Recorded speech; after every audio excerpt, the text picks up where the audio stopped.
પછી શ્રીજી મહારાજ બોલ્યા, જે કોઈ પુરુષ છે તેમાં થોડી બુદ્ધિ છે, તો પણ પોતાના કલ્યાણને અર્થે જે જતન કરવું તેમાંથી પાછો પડતો નથી. અને કોઈ બીજો પુરુષ છે તેમાં બુદ્ધિ તો ઘણી છે અને મોટા મોટામાં પણ ખોટ કાઢે એવો છે, તોય પણ તે કલ્યાણને માર્ગે ચાલતો નથી. તેનું શું કારણ છે? ત્યારે મુનિએ ઉત્તર કરવા માંડ્યો, પણ શ્રીજી મહારાજે આશંકા કરી તે ઉત્તર ન થયો. પછી શ્રીજી મહારાજ બોલ્યા, જે લ્યો અમે ઉત્તર કરીએ, જે એમાં બુદ્ધિ તો જાજી છે, પણ એની બુદ્ધિ દૂષિત છે, માટે એ કલ્યાણને માર્ગે ચાલી શકતો નથી. જેમ સુંદર ભેંસનું દૂધ હોય તેમાં સાકર ઘોળી હોય ને તેમાં સર્પની લાળ પડી એટલે એ સાકર ને દૂધ હતું તે ઝેર થયું, પછી તેને જે પીવે તેના પ્રાણ જાય.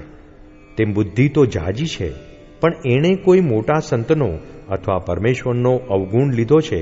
તે અવગુણ રૂપ દોષ એની બુદ્ધિમાં આવ્યો છે.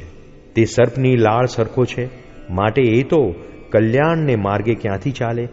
પણ જો કોઈક એના મુખની વાત સાંભળે તો તે સાંભળનારાની બુદ્ધિ પણ સત્સંગમાંથી પાછી પડી જાય છે.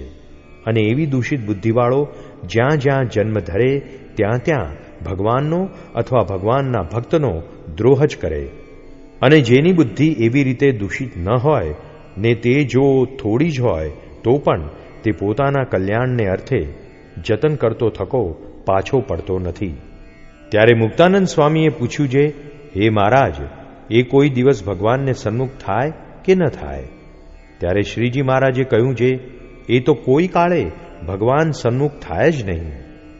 ત્યારે વળી મુક્તાનંદ સ્વામીએ પૂછ્યું, જે હે મહારાજ, કોઈ રીતે એવી આસુરી બુદ્ધિ ન થાય તેનો જે ઉપાય હોય તે કહો.